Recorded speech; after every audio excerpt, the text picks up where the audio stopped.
काफ़ी लोग अपने सिबिल स्कोर को लेकर बहुत परेशान रहते हैं और उन्हें ये भी नहीं पता होता कि उनका सिबिल स्कोर कब ख़राब होता है, किस कंडीशन में ख़राब होता है और क्यों होता है।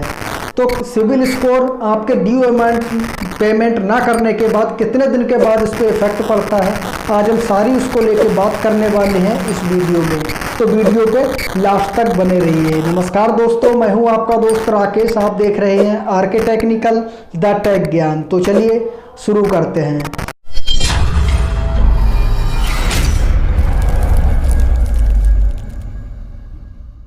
देखिए, आज की वीडियो में हम इसी बात को लेके चर्चा करने वाले हैं कि आपका सिबिल स्कोर कब इफेक्ट करता है, कब आपका सिबिल स्कोर खराब होता है।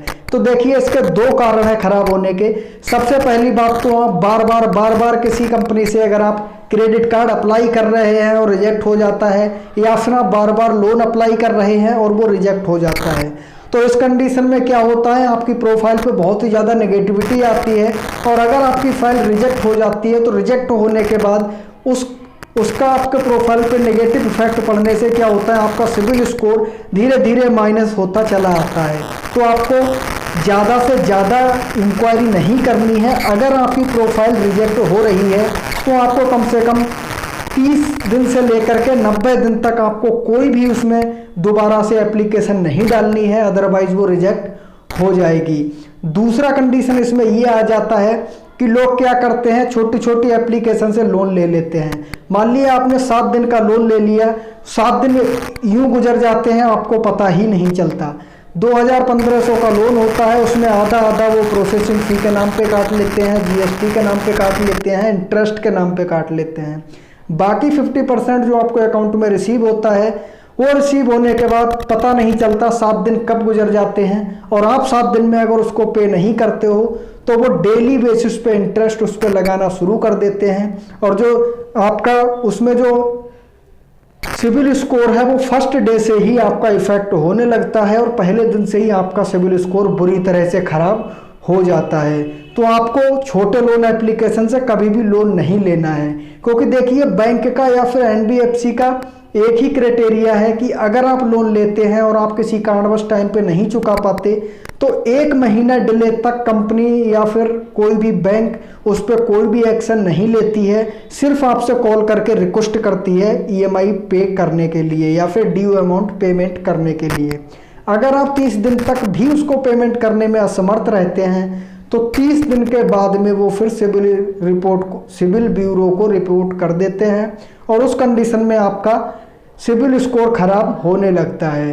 बट 7 दिन की जो एप्लीकेशन है वो आपको 7 मिनट का भी टाइम नहीं देती है। अगर आज आपका पेमेंट लास्ट डेट है और पे नहीं हुआ तो कल से वो आपके सिबिल स्कोर को बुरी तरह से घसीट देंगे। यही कंडीशन बैंक या फिर एनबीएफसी में अगर हम फॉलो करते हैं तो उसमें ऐसा नहीं है। उसमें आपको कम से कम 30 दिन का टाइम दिया जाता है।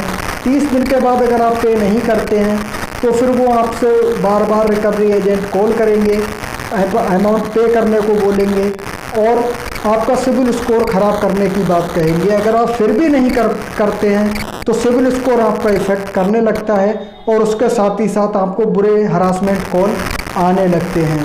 तो अब आपको समझ में आ गया होगा कि छोटे एप्लीकेशन से लोन लेने में हमें क्या दिक्कत होती है और हमारा सिबिल स्कोर कब खराब होता है, किस कंडीशन में ख़राब होता है, कितने दिन के बाद ख़राब होता है और कौन सी कंपनी कितने दिन के बाद सिबिल स्कोर हमारा ख़राब करती है।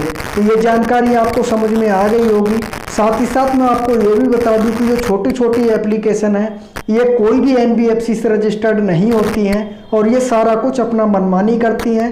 जो इनका मन करता है वो इसमें ये इंटरेस्ट लगाती हैं, जब मन करता है तब ये आपको कॉल कर देते हैं और तो और आपके पूरे कॉन्टैक्ट लिस्ट को ये अपना एक्सेस ले लेते हैं, जो कि आप अपने हाथ से एक्सेस देते हो, अलाउ करते हो जब आप लोन अमाउंट के लिए एप्लीकेशन सबमिट करते हो उस समय पे। तो आपको इस बात का ध्यान रखना है, 1000, 2000 या फिर 1500 रुपये से ज़्यादा मायने रखता है आपकी प्राइवेसी। आपके कॉन्टैक्ट लिस्ट में आपके घर, फैमिली, यार, दोस्त, बीवी, सभी के बच्चों के सभी के नंबर होते हैं, तो वो आपके लिए ज़्यादा मायने रखते हैं, ना कि 1000-1500 रुपये। तो आप उस 1500 रुपये, 2000 रुपये लोन के लिए आप कभी भी ऐसी एप्लीकेशन से लोन अप्लाई ना करें। तो ये जानकारी जो मैंने आपको बताई है पूरी तरह समझ में आ गई होगी। फिर भी अगर आपका कोई कन्फ्यूज़न रह जाता है या कोई सजेशन है या कहीं आपको कुछ समझ में नहीं आया है तो आप मुझे कमेंट बॉक्स में कमेंट कर सकते हैं।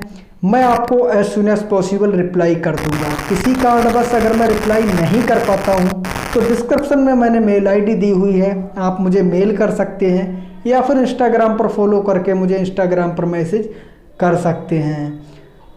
तो यही कुछ जानकारी थी जो मुझे आपको बतानी। तो आई होप आपको ये वीडियो पसंद आया होगा। अगर वीडियो पसंद आया हो तो चैनल तो सब्सक्राइब करिएगा ही, साथ ही साथ वीडियो को लाइक और शेयर भी कर दीजिएगा ताकि इन्फॉर्मेटिव जानकारी सभी को मिल सके और कोई भी इस जानकारी से वंचित ना रहे।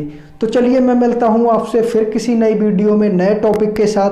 तब तक के लिए जय हिंद, जय भारत।